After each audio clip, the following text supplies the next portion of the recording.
didn't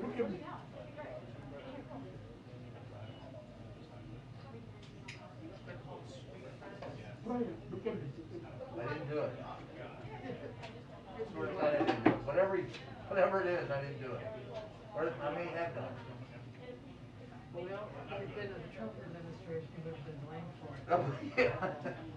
In the Trump administration, they tried to yank my press passport. Thank God they haven't tried to. So is it an anchor or on the Steve Cardinal has a link to it. Okay. Steve will be up there shortly. He has a tweet. Oh, I'll just find his tweet. I can't get into That the press is familiar. This is Hawaii. Oh. It's Hilo. Where we go in the summer. I might have new login right here. Okay, now how are you?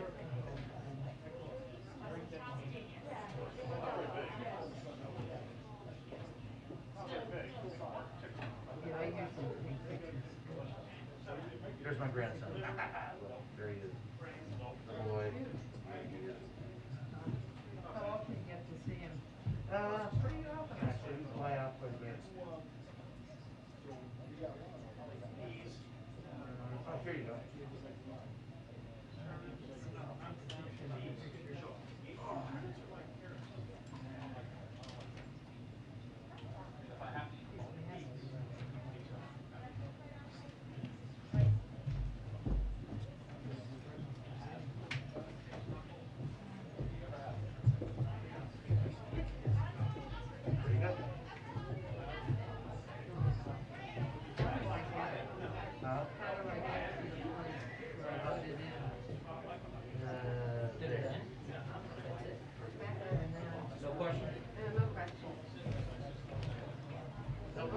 Two short seconds and Very short. Take questions. very short. 1 minute. Oh. No news. Well, thank you very much.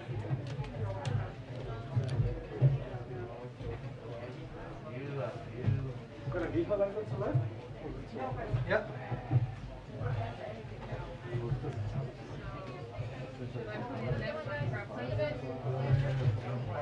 Yes.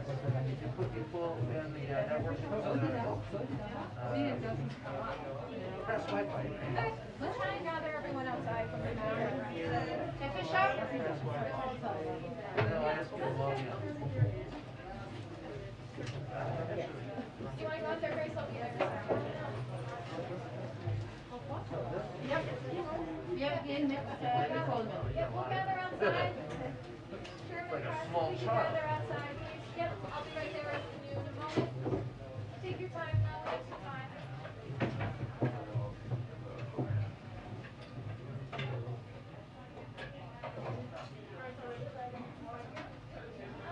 It keeps coming back to running diagnostics. No, hit cancel. Start. Yeah, start over. And then you'll plug in the new.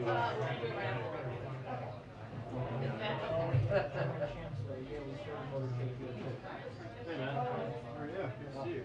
Yeah. First day of school? It does, doesn't it?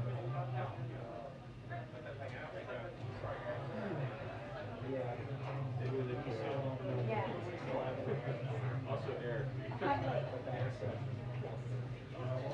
was trying to stop.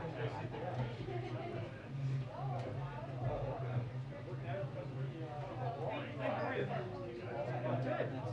That's the issue. I know, isn't it?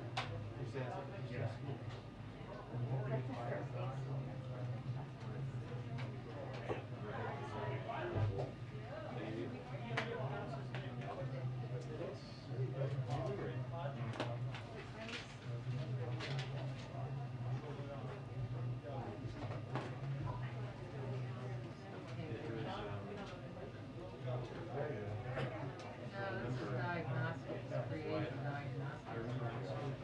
You don't want that.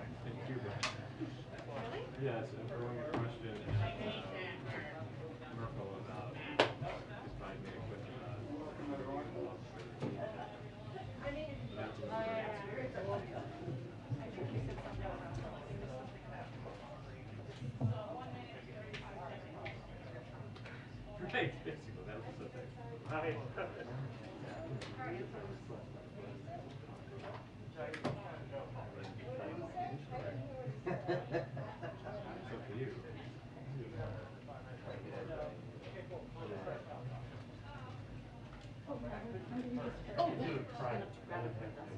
Who? Oh, okay, great. Yep. What the hell? I'll be so much.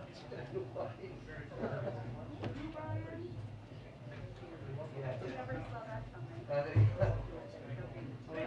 I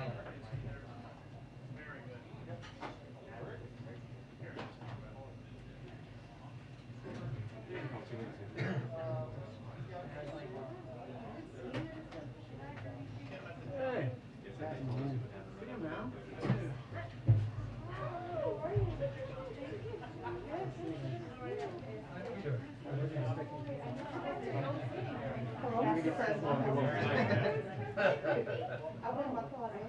I don't know. yes, the first thing I want is soup. Hey, I haven't seen you in ages. How are you?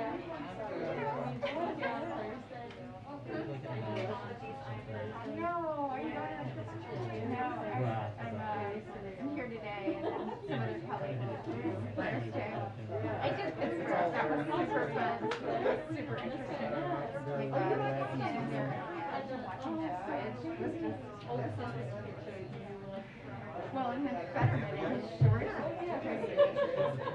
That was pretty bizarre.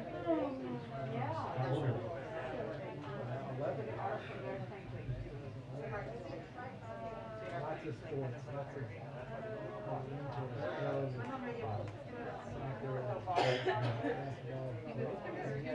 yeah, there you go. Huh? They were ushered into the Oval 138 and ushered out. Everybody in? Everybody out. Thank you, thank you. Take a picture and leave. They were sharing. Thank you when somebody says thank you. Oh, I know that's right. There's a desk in the corner of your turn, like how to get up. Like they're pushing everybody up.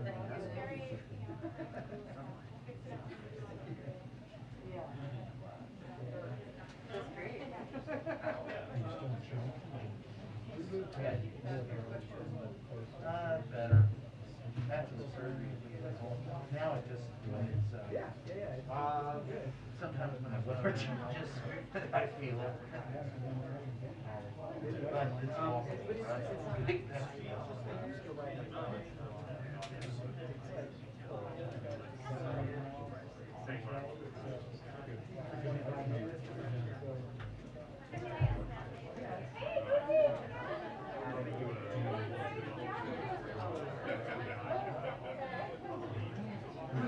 The problem is usually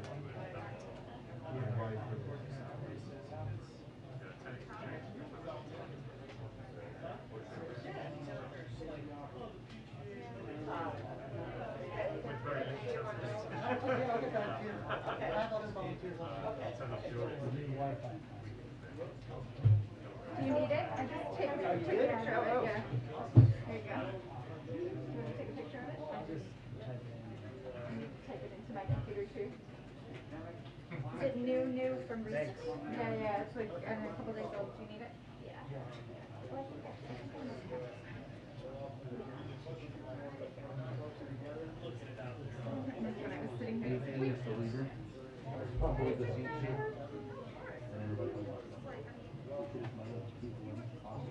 I will do my best. Yeah, no problem. I'll move it. You don't have to touch that. You're pretty good at it. I know you all There are are. others that you may have to, I promise, address that too. I promise not to wrangle over it.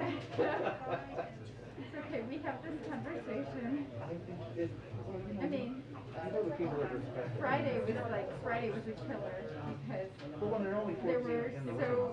there were so many questions and then your colleague kind of because Amanda was like, stop it. And then we sat, there was really no reason to cut it off because we sat in the notice for 20 minutes, 30 20 minutes before we went That's anywhere. the worst.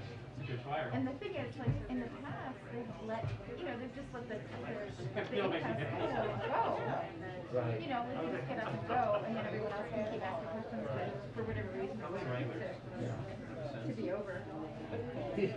I was steamed. I was like, the questions are fine. She was just gonna go to Nancy. No. And then he, like, that was like the sort of progression. After Nancy, where I got a question. I had it. Really? Yeah.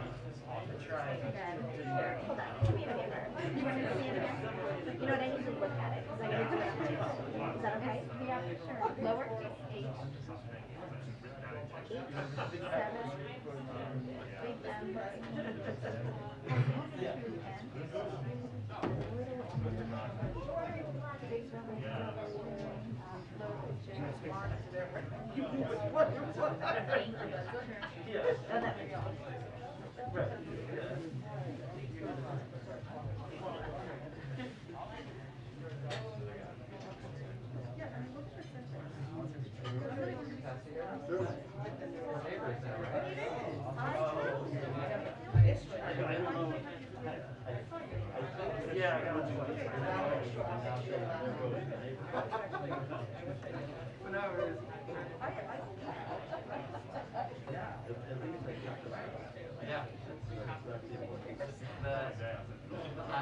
What's your phone number?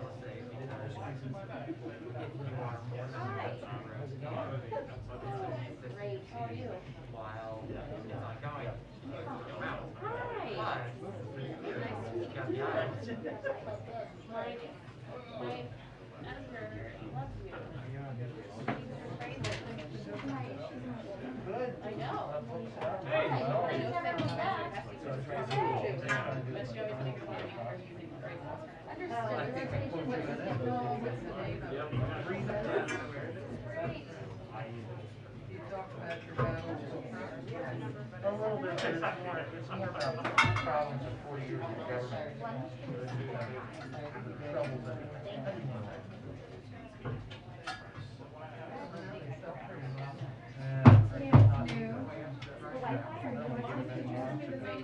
but I mentioned about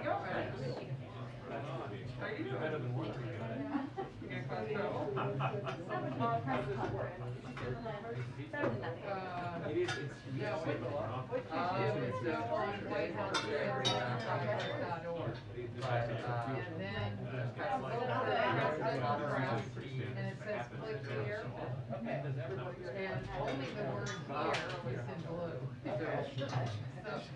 yes, but I found it stupid if we did it outside. Others, Steve, if we did it outside. Thank you for helping out.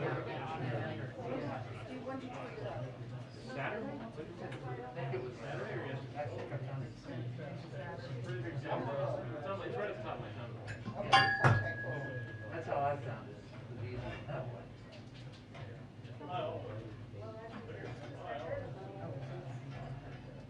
Did they give him others? No.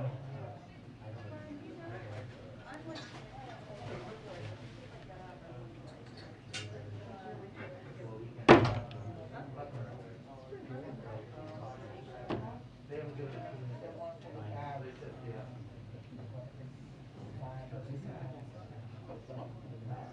145 around 2. Absolutely. Actually. Did you? And I'm sure it was just as much in the No, certainly not. Certainly not. Okay, I'll probably go see you.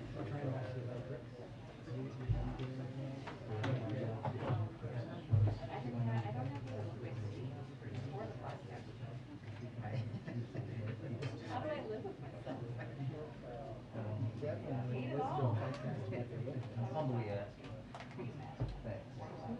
I do so much. Do you have staff all night now? Yeah. Yeah. Which bad about this a little bit?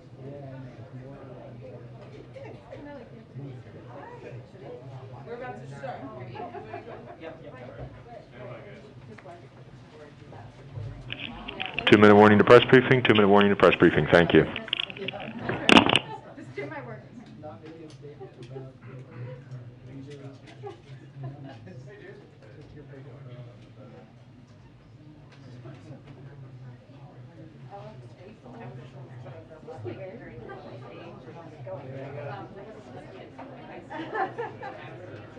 I think they're coming back.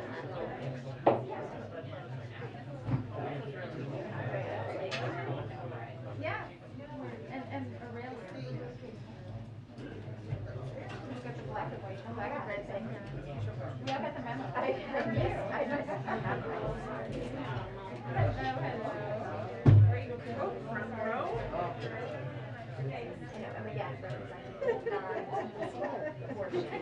I'm wearing a giant sweater. Is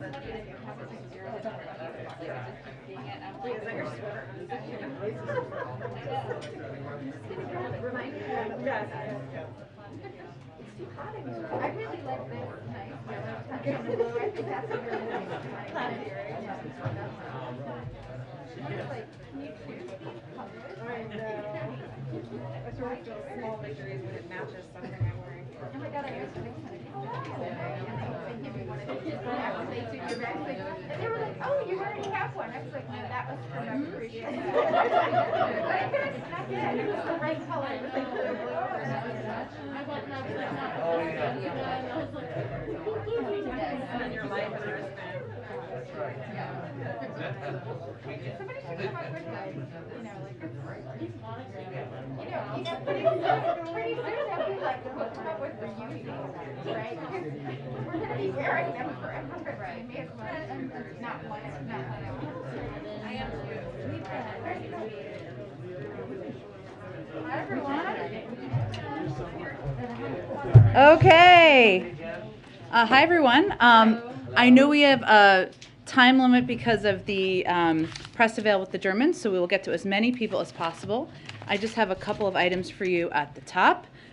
Today, the White House Task Force on Worker Organizing and Empowerment, led by Vice President Harris as chair and labor as well as chair and labor secretary.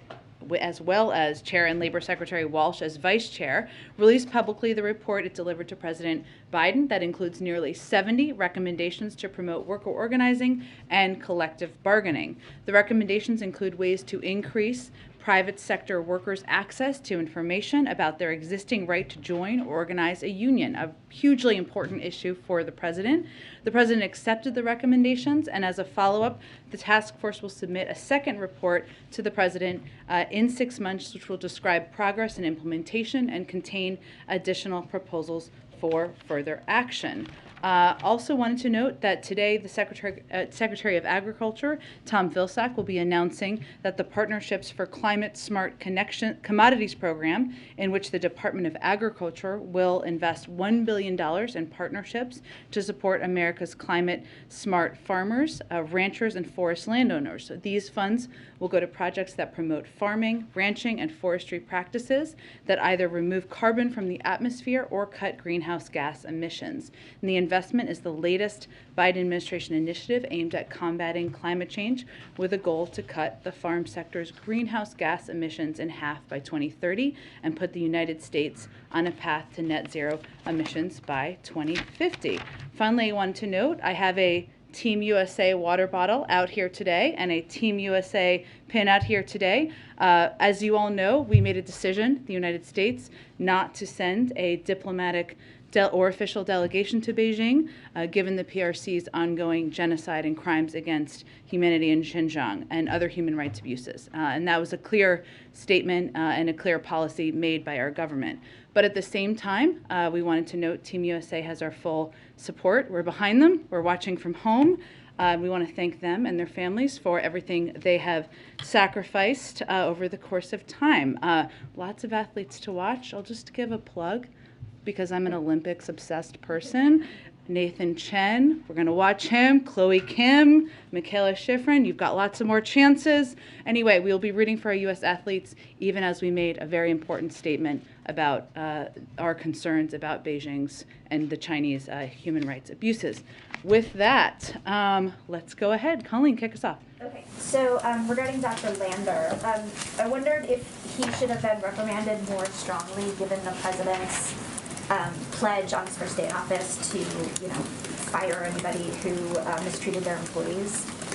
Well, let me just give you an overview of what we have done to date, and I know there may be more questions on this, of course, which we welcome. The President has been crystal clear with all of us about his high expectations of how he and his staff should be creating a respectful work environment. One of the steps we took early on in the administration was to institute a safe and respectful workplace policy across the executive office of the President, something that was done early on. It was because of this policy and this process that when the complaint was filed, a full and thorough investigation was conducted pursuant to that policy. In addition, following the conclusion of the thorough investigation into these actions, senior White House officials conveyed directly to Dr. Lander that his behavior was inappropriate and the corrective actions that were needed, which the White House will monitor for compliance moving forward. I'd also note that Dr. Lander also sent a message to his staff outlining some of the steps he's intending to take to build a respectful work environment, and certainly we would encourage those. And again, the senior team will be watching for compliance to these steps. It looks like he's had a history of, possible mistreatment of his employees over a long period of time. How can you be sure that this reprimand will stick? Well, I would just reiterate again that, let me start with the first part of your question. Each nominee undergoes a thorough vetting process as a part of their nomination and confirmation process. And of course, we look carefully to ensure each candidate's suitability for the role they're chosen for. Dr. Lander's record was thoroughly examined as a part of his confirmation, and he received bipartisan support, including final confirmation with a voice vote. But again, once we were made aware of the complaint, we launched a thorough investigation, and compliance with the recommendations will be required in this regard. Go ahead. Thanks, Jen. On Ukraine, Zelensky's office said yesterday that a diplomatic solution seems much more likely than war. And then we saw Jake Sullivan say yesterday that an invasion could come at any day. Can you help us square the difference here and why there still seems to be such a stark difference in assessing the threat? Well, what our national security advisor also conveyed during some interviews with a range of your networks yesterday was that we're pursuing a two-track approach, which includes deterrence and diplomacy, but that we are ready either way for whatever decision President Putin might make. And we don't have a new assessment of his decision and where he stands on it. We also need to be prepared. Being prepared is exactly what we can do from the U.S. government in coordination and in partnership with our NATO allies, our partners in Eastern Europe, and of course the Ukrainians. And that is what we're focused on. So we don't actually see it as a conflict. Is Kiev wrong then on this? In terms of the preparations, the or diplomatic solution being more likely than war? It seems hard to square that with Sullivan saying that an invasion could come at any day. Well, I think we certainly would prefer a diplomatic solution. I think that's everybody's preference and everybody's hope. But again, this remains up to President Putin to make a decision about which path he is going to take. We don't have an assessment of that. So what our focus is on is preparing for a range of contingencies, including in coordination with the Ukrainians, making sure they have the supplies they need, the humanitarian assistance they need, the security assistance they need, and we're doing that consistently, even while we are closely watching the buildup of troops on the border. Switch topics, if I may. Delta's CEO is asking for the administration's help in creating this no-fly list for unruly passengers. Is that something the administration supports? I have not had a chance to talk to our team about that. I can see if there's any opinion on that from here. Okay, and quickly, a housekeeping thing. Do you have a sense of when the president will start meeting with SCOTUS candidates, and if any of these meetings happen in Delaware, where there are not visitor logs, does the White House pledge to disclose that those meetings took place? Well, I think at this point I don't have any more details about the process to outline for you. As you know, what the President's been focused on over the course of the last several days is reviewing and consulting with internal team members on a group of qualified nominees. He also has been engaging, as you all know, with Democrats and Republicans and consulting closely as a part of the advice and consent part of the role of picking a nominee to move forward. After last week's meeting with Chairman Dermott and Ranking Member Grassley, the President and Vice President and their senior teams, including White House Counsel Dana Remus, have also spoken with a range of additional members of Congress and outside legal experts, and that engagement will continue. There is, of course, a vetting process that takes place. We have not outlined that in detail from here, and of course we will venture to be as transparent as possible, even as we are working to protect the process as the President's making his decision. Go ahead. Thanks, Jen.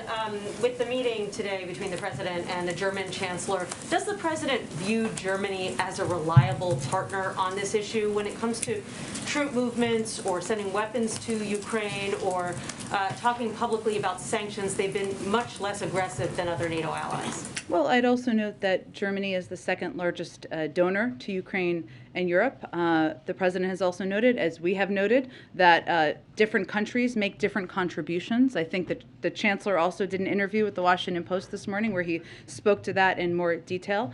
We have a close, abiding, important relationship with the Germans. That includes having forces stationed in Germany, which has a huge strategic value to the United States. So today is an opportunity for the President to build on the relationship with the Chancellor, to continue to build on the long and abiding relationship with the Germans, and we are united in our view of the actions, the potential actions of Russian leaders, and united in our efforts to hold them accountable. What's your understanding about where the Chancellor stands right now when it comes to including Nord Stream 2 in potential sanctions if Russia invades? They've really danced around that issue and haven't given a clear answer about whether they would in fact be willing to put that pipeline on hold. Well, I know you all will have the opportunity, I'm sure, ask him this question himself, and I, of course, don't speak for him. But what I can reiterate here is that we said we would work with Germany to ensure that Nord Stream 2 does not move forward should Russia invade, and that remains the position, agreed position. Emmanuel Macron's meeting with President Putin today, and Chancellor Scholz will be meeting with him in the coming weeks. So has President Biden asked either of them to deliver a message to Putin when they meet with him? Well, I think it's important to remember that there are a range of different diplomatic talks happening at the same time through different formats. Some are leader to leader, some are through NATO, some are through the OSCE, and this is reflective of that, these conversations that are happening. As you know, the President spoke with President Macron yesterday, and of course that close discussion and coordination with a range of leaders is part of how we're approaching this. But this is multi-layered diplomacy at work here, so and we are also directly in touch with the Russians ourselves, so I wouldn't look at it through that prism. Go ahead. Thanks, Jen. You guys said in the background call that part of the discussion with Germany today was about continuing to prepare this robust sanctions package, but we've been talking about sanctions for months. So if Germany is as aligned with its allies as you all are conveying, why isn't this sanctions package already complete? Why isn't that done already? Figuring out what it looks like.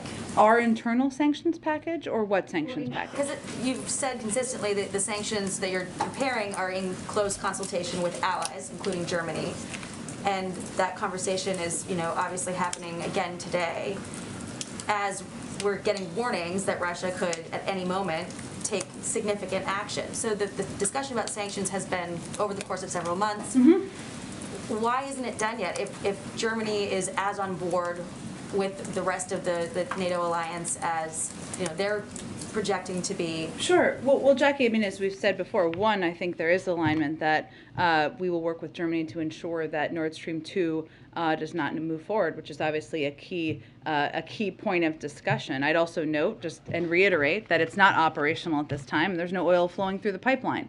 That has been a key point of discussion, and that is agreed to. I would also reiterate what we've said in here in the past is that well, we have our own sanctions package prepared, which we've been consulting with and briefing members of Congress on, and others do, and we're united in the effort to put forward an economic sanctions package that has significant consequences. As our European partners, it doesn't mean it's identical. So, one point to clarify, you said that is agreed to on Nord Stream 2. Just want to clarify, are you saying that the Germans have committed not to bring Nord Stream 2 online if Russia invades? Well, again, I'm not going to get into the private diplomatic conversations, but we have said a number of times that if they invade, it will not move forward. And then I wanted to ask about Dr. Lander again. I know you got a question on this earlier, but does the fact that Dr. Lander has a job still cheapen the president's promise to fire anyone who treats colleagues with disrespect on the spot? Well, again, I would just reiterate that the president takes his commitment to having a respectful work environment incredibly seriously, and it's something that he conveys clearly to all of us on a regular basis. That is why we put in place, in part, a safe and respectful workplace policy, which is the process through which this thorough investigation proceeded through, and the process through which, again, that there was an internal investigation. Dr. Lander, obviously, his behavior was inappropriate and corrective actions needed to be taken, and that was clearly conveyed through this process. And he will be held to account for delivering on that. And real quick, one third topic. We got announcements that in Delaware and New Jersey, the governors are going to be ending mask mandates coming up pretty soon. What is the White House view on these kinds of announcements, given that in Virginia, Governor Youngkin faced a lot of pushback from Democrats for making similar changes to the mask policy? Well, they weren't actually that similar, because what happened here in New Jersey and a couple of other states you mentioned is that they pulled back the requirement. They didn't make it more difficult for schools, school administrators, local officials to keep requirements that they made a determination would keep their schools safe. Go ahead. Do you expect that President Macron and President Biden will have a follow-up conversation so that he can relay any sort of impressions that he got from his face-to-face meeting, and would you commit to letting us know if that conversation happens? We certainly would. On the latter, I would say that, as you know, the president spoke with President Macron just yesterday. Again, there's multi layers of diplomacy happening at many times. Sometimes those readouts happen at the Secretary of State level or National Security Advisor, but I can assure you we are in close contact with the French, of course, the Germans, and all of our NATO partners and allies. At the Pentagon, John Kirby has talked about the possibility of additional U.S. forces being moved to Europe. Has the president requested any additional recommendations from Secretary Austin? Is he reviewing any other plans along those lines? I would just say that we are in constant contact, of course, with the Defense Department, but also with our NATO partners about what their needs are. So I don't have anything to predict for you other than to reiterate what was said last week, which is that we leave the door open to that possibility. So that's an active possibility at this point? It always has been. And I would remind everyone that there are thousands of troops that are in Eastern European countries as a part of our NATO alliance. So this is to bolster up the troops that are already there. Go ahead. Back on the mask mandate question in New Jersey and other states, the CDC is still recommending universal masking in schools. That's correct, and that still remains our recommendation. So are you pleased with and fine with the New Jersey governor's decision? Again, our advice to every school district is to abide by public health guidelines. It continues to be at this point that the CDC is advising that masks can delay, reduce transmission. There are also a number of other mitigation measures that we've put in place, but that continues to be CDC guidance. It's always been up to local school districts to determine how they implement. What does it say then that a governor like Phil Murphy, who's been so closely aligned with the policies of this administration, would get ahead of the medical experts and say, never mind what they say, school districts, you decide? Well, it's always been up to school districts. That's always been our point of view and always been our policy from here. And our policy from the federal government is to continue to advise everybody to abide by public health guidelines. Do you think it signals that perhaps the public believes it's time for a change in the federal guidelines, the CDC's guidelines? Well, we certainly understand and have seen in polling that the public is tired of COVID. We understand that. So are we. And there has been some good signs recently where there has been a decrease in hospitalizations around the country. And again, we're in constant touch about what it looks like moving forward. But our responsibility as the federal government is to rely on the data and the science that is being analyzed by our public health experts, and we'll continue to rely on that for what recommendations we're making. Go ahead. Yeah, a couple things. So we've reported that U.S. officials are losing patience with the Chinese in these negotiations about them fulfilling their purchase commitments under the Phase 1 trade deal signed by Donald Trump. What is the perspective from the White House in terms of what can you do, and does the president intend to weigh in on this issue? Well, it's a good question, Andrea. I mean, we, as you know, they did not abide by their purchase agreements. We know that, factually, we've seen that. This is really under the purview of the USTR and our trade representative, Catherine Tai. We remain in close touch with her about that, but I would really point you to them for any updates on the process. Okay, and then this situation in the Canadian, or in Ottawa, the truckers' protest, there does seem to be evidence that these truckers are getting support from conservative forces or right-wing forces in the U.S. Are you investigating that at all? Is there any kind of, involvement of U.S. authorities in looking at those money flows going to these truckers, and are you concerned about it? Well, I would say a couple of things. This doesn't answer your question, but I just want to get this out there too on this particular topic, and then I'll come around, I promise.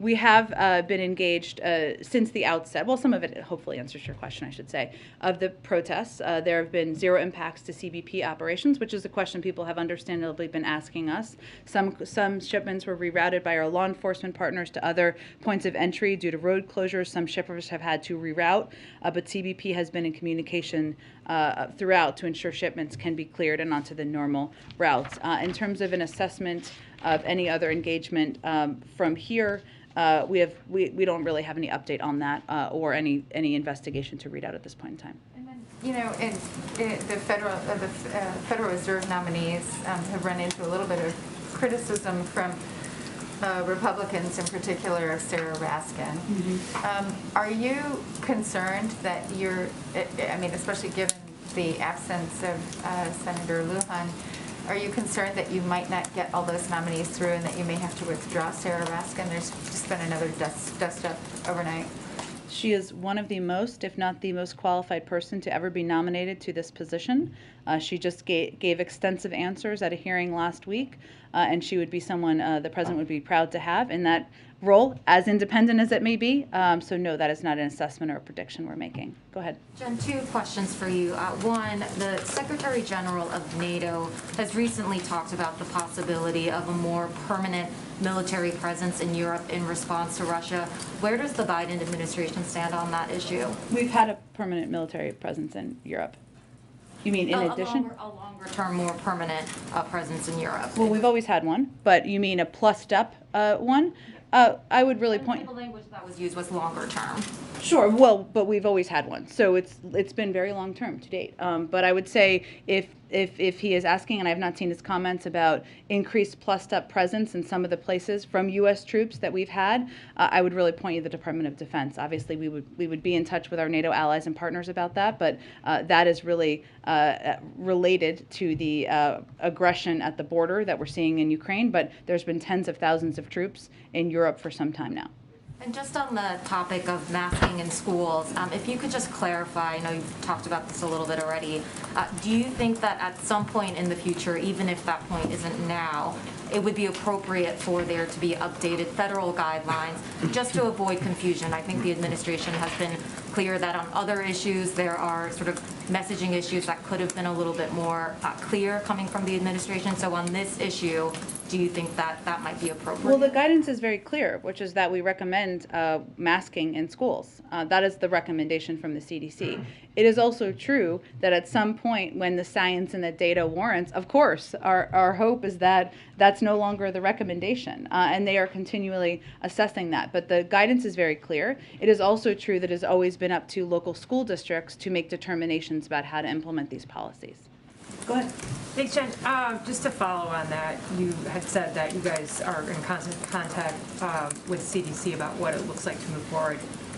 Can we expect the president to provide some sort of roadmap for how states can transition out of a state of emergency, kind of akin to what he did with the winter strategy?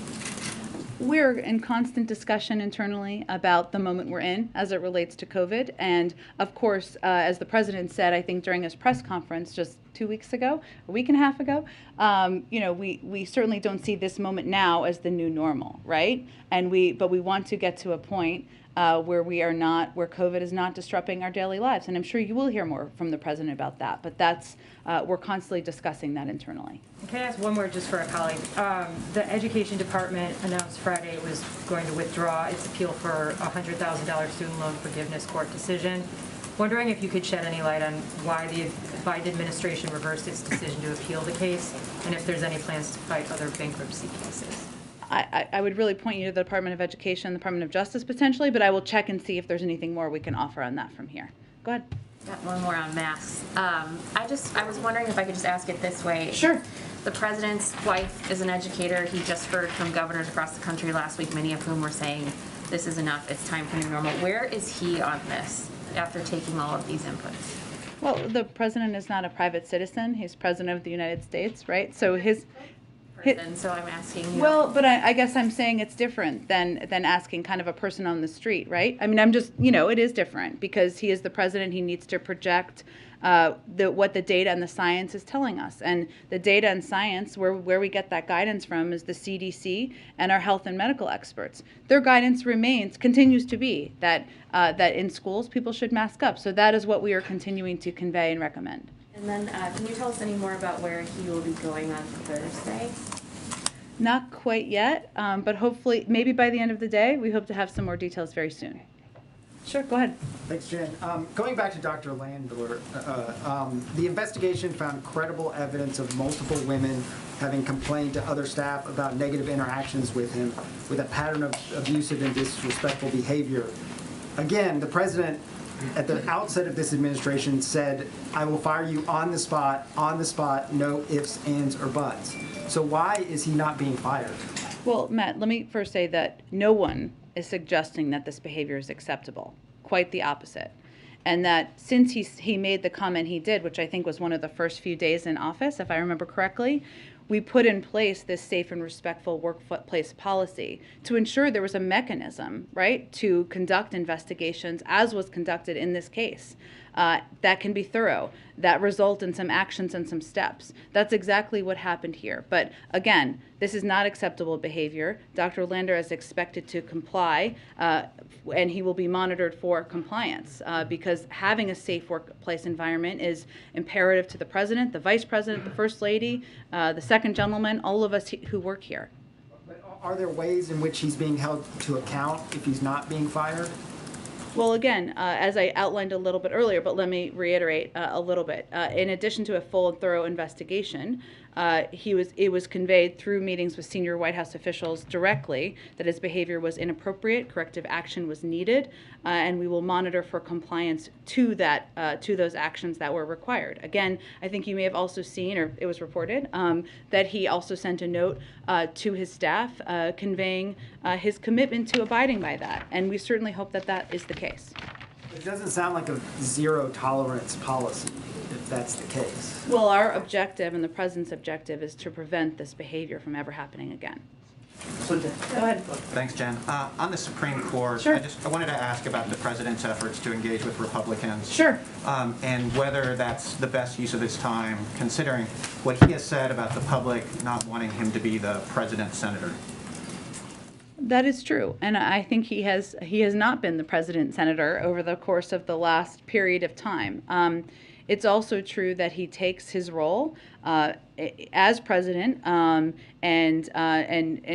going through the process of selecting and nominating an eminently qualified nominee very seriously. And in his experience as the former chairman of the Judiciary Committee, that includes consultation with key members of the Senate, and that is an important part of the process in this case. I think what he was referring to in those comments was hours and hours and hours of endless closed-door meetings as it related to negotiating through the course of the fall. But this is an opening to a lifetime appointment, an opening on the Supreme Court, which is a lifetime appointment, something the president takes very seriously, and consulting with Republicans and Democrats is an important part of that process in his view.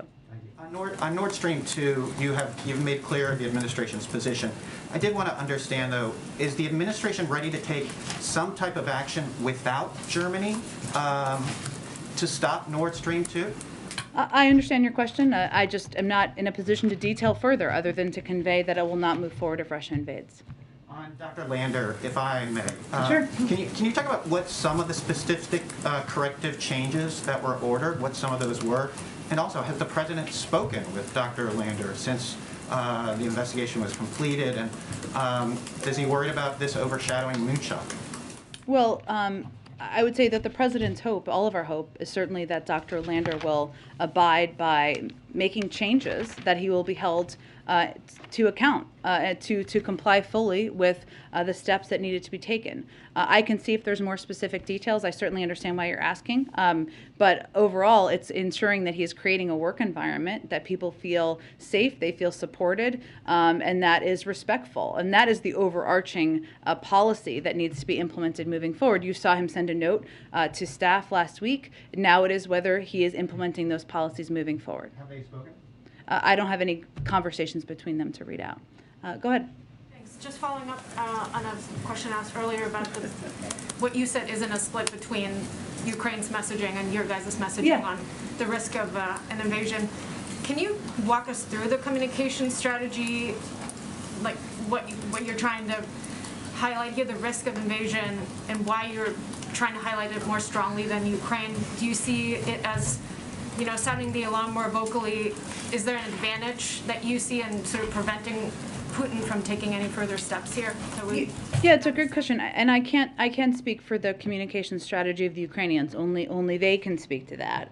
But I can tell you that what we have been trying to do, we obviously have a range of information, a broad range of information that we have been able to gather here, and also through partnership with our allies across the country. Our objective, as we talked about a little bit on Friday, is to deny Russia the opportunity to use some of the tactics, sometimes some of the lies that they have done in the past to justify an invasion of Ukraine. That's straight out of their playbook. We have seen tactics they have used in the past, where a few years ago, Russia's defense ministry falsely accused the United States of running a clandestine biological weapons lab in the country of Georgia, enabling their efforts to destabilize the Georgian government.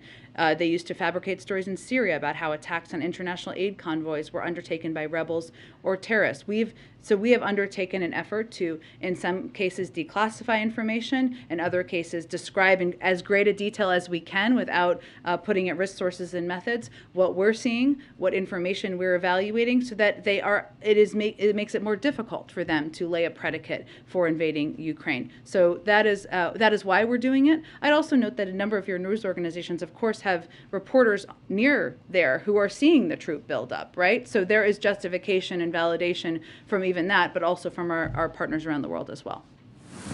Go ahead. Thank you, Jen. Senator Manchin expressed confidence over the weekend that reforms to the Electoral Count Act will pass. Would the president be supportive of signing reforms to the Electoral Count Act if they were to pass, or would he require that there be elements of the voting rights bill included in order to do so? Well, I would really point you to Senator Klobuchar, who is really one of the point people leading this effort. Obviously, we have said many times that the Electoral Count Act, while we support the effort, is not a replacement for voting rights legislation for a range of reasons. I know there's a lot of discussions on the Hill about what that may look like or what a final package. I can't outline that from here. China used a young Uyghur athlete to carry the Olympic torch during the opening ceremony of the Games in Beijing. What did the administration make of that, given the ongoing genocide against Uyghurs in Xinjiang? Well, I know that our UN ambassador, Linda Thomas-Greenfield, spoke to this yesterday. So let me reiterate what I thought were some very powerful comments, if I'm remembering. I know someone spoke to it, but I believe it was her, that we can't allow this to be a distraction from exactly as you said, the human rights abuses, the genocide that we're seeing in parts of China. That is why we did not send a diplomatic delegation, even as we're cheering for our U.S. athletes. Diplomacy is complicated, as we know, but we can't allow it to be a distraction from what we know is happening to many people in China. Go ahead. Just to reiterate, on Inauguration Day, President Biden said he would fire anyone that treated other colleagues with disrespect, talked down to someone, and he would fire them on the spot. No ifs, ands, or buts. So what is the White House's message to people that work in this building and throughout the federal government that took the president at his word and don't understand why Dr. Lander has not been fired? Our message, and thank you for your question, is that the president has crystal clear expectations with all of us about how we are to treat our colleagues, treat people who work for us, And that is what he expects for people across the building. It is because of those comments that he made early on, in part, that we put in place a safe and respectful workplace policy, that it was the mechanism for which this thorough investigation went forward. And it also, it is based on that, that thorough investigation. From that came the meeting that Dr. Lander had with senior White House officials, where it was made clear what steps he was required to take, and that we will be complying and watching for compliance with those steps. And our objective is, of course, to prevent any of this behavior from happening again in the future. That's the overarching objective. Those weren't comments, those were a promise.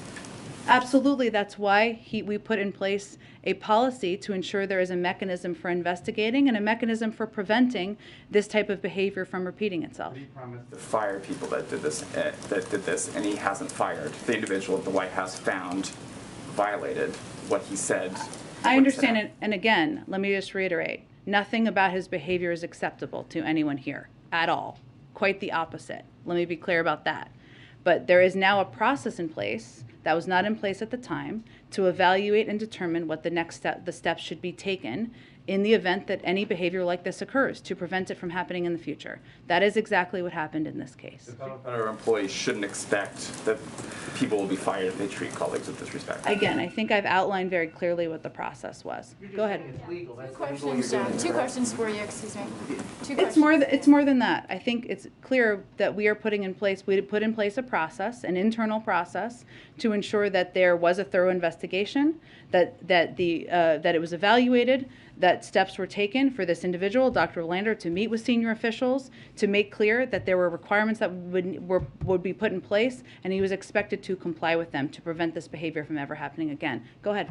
Questions. First, on Senator Manchin, on Build Back Better, he's reiterated again his view that that structure is done.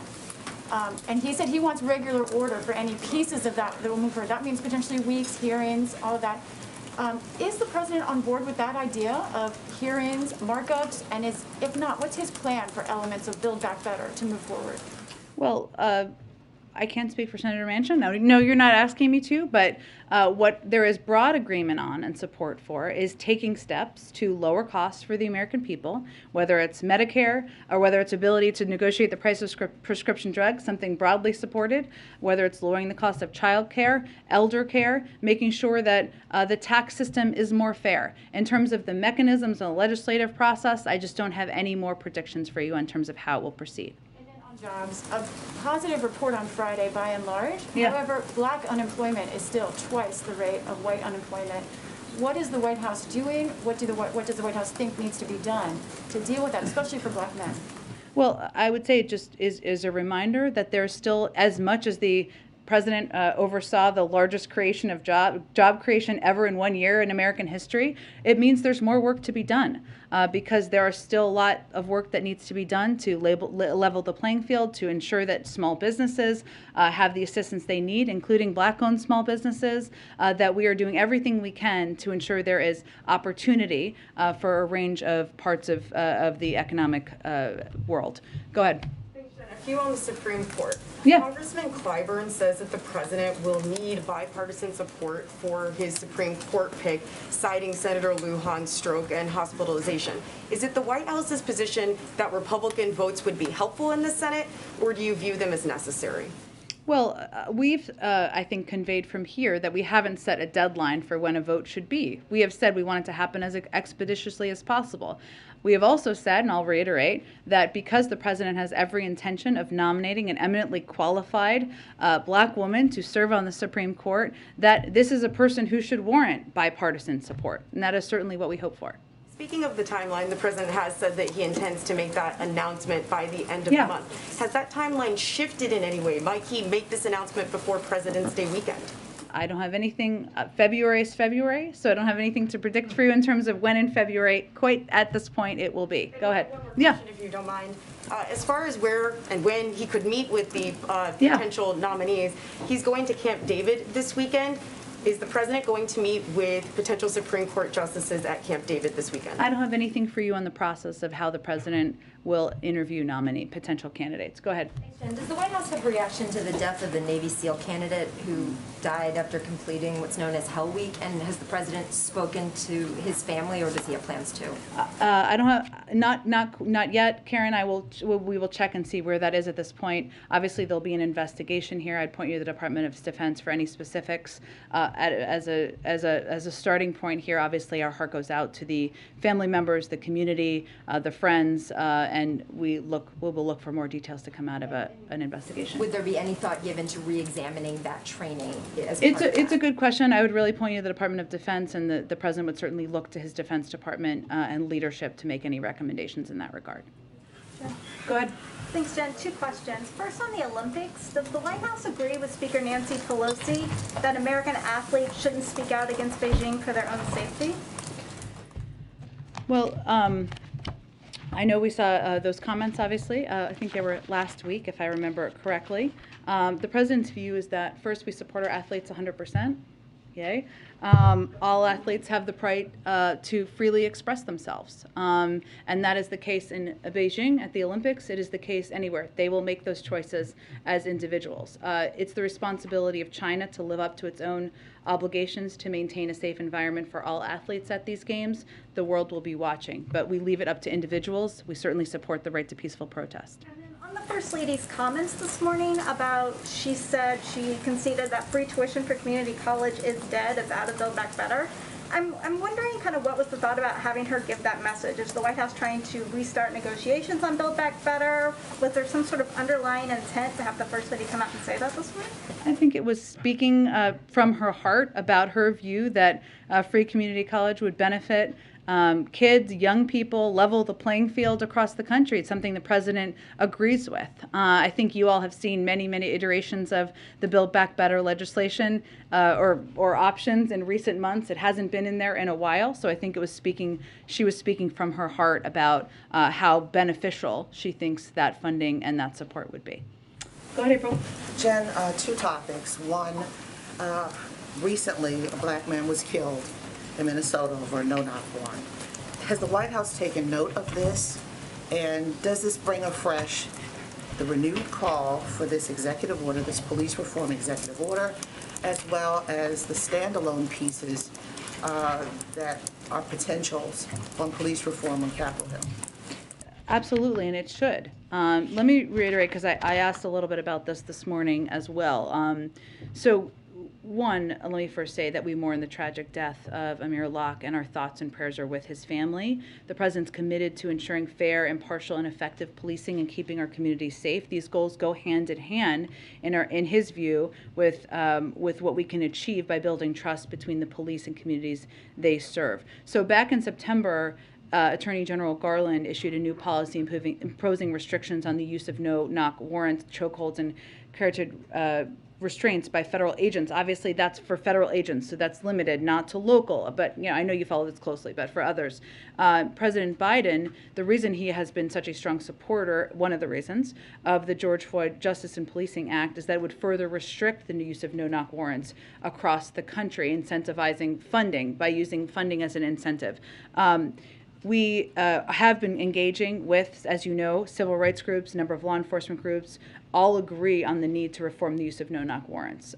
There's a lot of agreement on that to keep both citizens and law enforcement officers safe. And the president is examining the possibility of extending those restrictions to other federal agencies through executive actions that he would have the power to do. I think you all saw Susan Rice convey last week that we're not there yet. We want to make sure we do any action through the administration the right way, and it's thorough, but certainly that's part of what's being looked at. And on the second topic, there is a serious shroud of secrecy around the nominees for Supreme Court, understandably. And I've got 2 questions on this. One, what's traditional about the process? And then what is very unique to the process because of the historical nature? If you can tell us, and I'm sure you can give us something. No, it's a good question. It's a very thoughtful question. I was just trying to... there you go. I walked right into that one.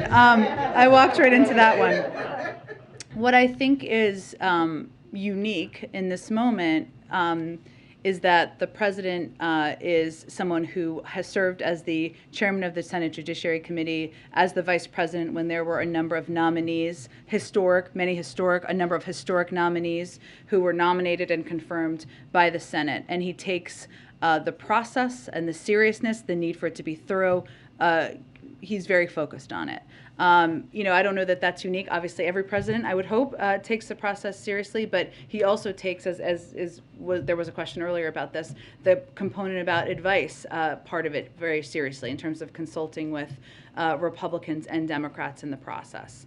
What is unique about this moment? I want to read your article about this to hear what you have to say. We've got a lot of articles already. Okay, your next article about it.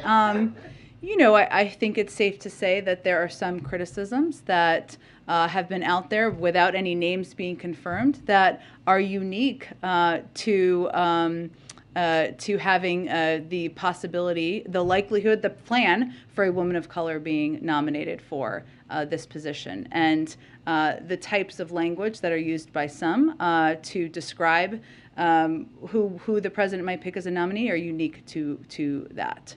Spoke a moment ago about advice on his nominees. We know the internal advice, particularly from the counsel's office as well as the vice president. Yeah. But external. When is the last time that the president talked to Anita Hill? To Anita Hill? Yes. I would have to check on that for you, April. Is she part of this process? Because we know we know that he talked and they had a very real conversation before he became president-elect. Sure. Is she, I want to know, when is the last time he consulted with her? And if she is part, because the names of those who are on the outside are dribbling out. And is she one of those? And he respects her opinion. I will check with our team who are overseeing the process, and you're familiar with who that internal team is. I know we probably have to wrap up soon here. Go ahead, Ed. Yeah, two things on gas prices. So President Biden has said with oil prices that he released the strategic petroleum reserves, and that brought down prices. Actually, on that day, the price of oil actually rose, and it went down for the Omicron variant as the fears of lockdowns. Today, oil prices are $91, more than $91 a barrel. Is there any consideration in the administration to reversing any of the policies or regulations or removing some to encourage more drilling in the U.S. for future demand? Well, let me tell you what we are doing, of course. We, of course, tapped the Strategic Petroleum Reserve. Sometimes that takes some time to be digested into the system. We've also worked with a number of countries around the world to do something similar. We've been engaged with OPEC nation countries about the need for the supply available to meet the demand. We've also called out the record profits made by oil companies, which should not be lost as an issue as consumers are looking at the price that they are paying at the prices they are paying. And then I would also note that you should check with oil companies on whether they are tapping into all of the land leases they have available at their disposal. I don't believe they are. What about encouraging the investment in drilling in other places in the U.S.? Again, I think the president's view is that it is a huge advantage to us to be a leader in the clean energy transition. And over the course of years and decades, we've become a clean energy superpower because ultimately that's not just where the jobs are, it's where the strategic advantage will lie in 10, 20, 30 years. I would note again, and you can ask the oil companies this, there is land they're not all drilling on. Every lease is not used. I'd encourage you to ask them that question. Go ahead. Approval rating continued. Go ahead in the middle. Is this time for him to do a shake? Let me just finish. I think we just go ahead in the middle right there. This is the time for the president Simon, to let me just have him ask his question, okay? Go ahead. The American people seem to be sending him a different message. The question. Could be back to Nord Stream 2. We know the American position to that. You made that crystal clear. Did the president know the German position before the talks in the Oval Office began? Well, again, I'm sure this will be a part of the discussion. I would bet someone will ask about this when we're having a press conference in just a little bit here. But what I can just reiterate is that it will not move forward. Quick question to President Macron's visit in Moscow today and the Minsk Agreement. What is the White House's position on the question of autonomy or more autonomy for the different regions in Ukraine? For instance, the Donbass with the majority Russian population, should they have an increased say in the Ukrainian national politics, including the question of which alliance Ukraine want to be a member of? Again, our position on this has not changed. Obviously, the Minsk agreements is part of the discussion, as has been reported, between President Putin and President Macron. We'll wait for those discussions to conclude, and we certainly support any means of diplomatic engagement. All right, thanks, everyone. Can I give us water bottle? I have enough water in here for everybody. It's so large.